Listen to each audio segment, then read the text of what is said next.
আসসালামু আলাইকুম, সবাইকে স্বাগত জানাচ্ছি দ্য ভিউজে। আপনাদের সাথে আছি আমি সাদিয়া মুগ্ধ। যুক্তরাষ্ট্র ও ইন্দোনেশিয়ার মধ্যে একটি বাণিজ্যিক চুক্তি হয়েছে। এই চুক্তিতে ইন্দোনেশিয়াও যুক্তরাষ্ট্র থেকে বড় অঙ্কের পণ্য কেনার প্রতিশ্রুতি দিয়েছে। এই চুক্তির মাধ্যমে ইন্দোনেশিয়া যুক্তরাষ্ট্রের উচ্চ হারের পাল্টা শুল্ক এড়াতে সক্ষম হয়েছে। স্থানীয় সময় গতকাল মঙ্গলবার মার্কিন প্রেসিডেন্ট ডোনাল্ড ট্রাম্প এই চুক্তির ঘোষণা দেন।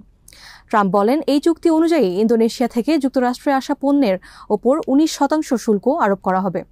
তিনি নিজের মালিকানাধীন ট্রুথ সোশ্যালে দেওয়া এক পোস্টে এই তথ্য জানান।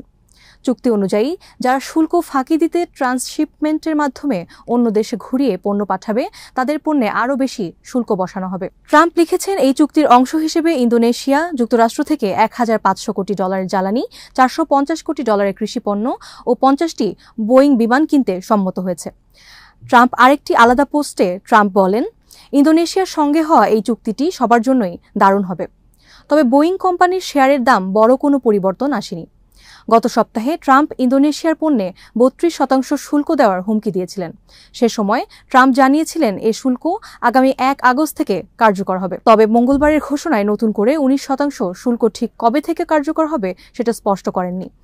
এই চুক্তির আওতায় কতটা সময়ের মধ্যে পণ্য কিনতে হবে সেটাও এখনও জানানো হয়নি। একই দিনে ট্রাম্প আরও জানিয়েছেন, তিনি শিগগিরই ছোট দেশগুলোকেও জানাবেন যে তাদের ওপর নতুন শুল্ক কত হবে। সম্ভবত এই শুল্ক 10% একটু বেশি হবে।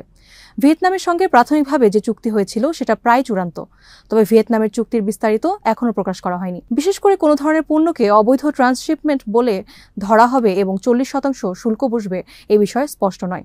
ট্রাম্প বলেন, চুক্তির বিস্তারিত প্রকাশ করাটা খুব গুরুত্বপূর্ণ নয়, তবে তিনি এটা নিয়ে ভাবছেন। মেরিল্যান্ড অঙ্গরাজ্যের একটি বিমান ঘাঁটিতে ট্রাম্প সাংবাদিকদের বলেন, ভিয়েতনামের সঙ্গে আমাদের একটা চুক্তি হয়েছে এবং এটা প্রায় চূড়ান্ত।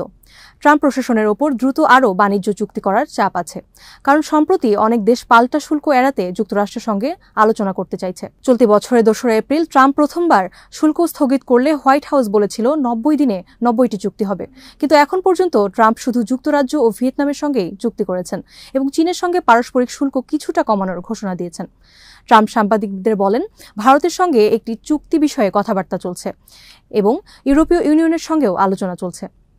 ইন্দোনেশিয়ার সাবেক পররাষ্ট্র প্রতিমন্ত্রী ডিনো পাতি জলাল গতকাল এক অনুষ্ঠানে বলেন, ইন্দোনেশিয়ার ভেতরের সূত্রে জানা গেছে সরকার এই চুক্তি নিয়ে খুশি। গত এপ্রিলে ট্রাম্প প্রায় সব বাণিজ্য অংশীদারদের ওপর 10% শুল্ক বসান। তিনি ঘোষণা দিয়েছিলেন পরে এ হার আরও বৃদ্ধি করা হবে, যার মধ্যে ইইউ ও ইন্দোনেশিয়াও ছিল। 9 জুলাই ইন্দোনেশিয়ার পণ্যে 32% শুল্ক কার্যকর হওয়ার কথা ছিল। ট্রাম্প পরে সেই তারিখ 1 আগস্ট করেছেন। অন্যান্য দেশের ক্ষেত্রেও তিনি 1 আগস্টকে নতুন দিন ধার্য করেছেন। এটা ছিল তার দ্বিতীয় দফায় সময় বৃদ্ধি। এখন ট্রাম্প বিভিন্ন দেশের কাছে চিঠি পাঠাচ্ছেন। ওই চিঠিতে জানানো হচ্ছে আগস্ট থেকে কোন দেশে কী হারে শুল্কের মুখোমুখি হবে। এখন পর্যন্ত হোয়াইট হাউস 20টির বেশি দেশকে এমন চিঠি পাঠিয়েছেন, যেমন ইইউ, জাপান, দক্ষিণ কোরিয়া, মালয়েশিয়া। কানাডা ও মেক্সিকো এই তালিকায় পড়েছে। এই সাথে শেষ করছি সংবাদ। সবাই ভালো থাকুন, সুস্থ থাকুন আর নিরাপদে থাকুন। আল্লাহ হাফেজ।